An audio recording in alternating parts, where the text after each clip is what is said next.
Corona विषाणूने अक्षरशः थैमान घातले असून कोरोना रुग्णांना अधिक प्रमाणात सुविधा मिळाव्यात यासाठी दानशूराचे हात पुढे येत आहे। कोरोना रुग्णांसाठी मुख्यमंत्री सहाय्यता निधीला दान दिले जात आहे।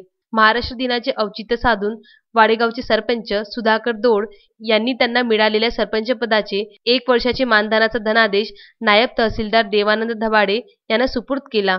दोड यांच्या सामाजिक बांधिलकीबद्दल नायब तहसीलदार ढबाडे यांनी गौरवद्वारे काढून स्वागत केले।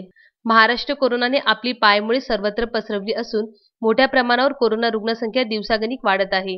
रुग्णांना सुविधा उपलब्ध व्हाव्यात यासाठी प्रत्येकाने महाराष्ट्रावर आलेल्या संकटाचा सामना एकत्रितपणे लढून केला पाहिजे। मुख्यमंत्री सहाय्यता निधीला मदत पाठवून सामाजिक बांधिलकी जोपासण्याचे आवाहन यावेळी सरपंच सुधाकर दोड यांनी केले आहे। कृषी उत्पन्न बाजार समितीचे संचालक असलेले सुधाकर दोड हे तिसऱ्यांदा वाडेगावचे सरपंच आहे।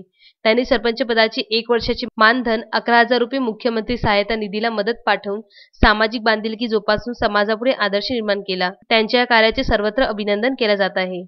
रुपेश पांडे, विदर्भ न्यूज वरुड।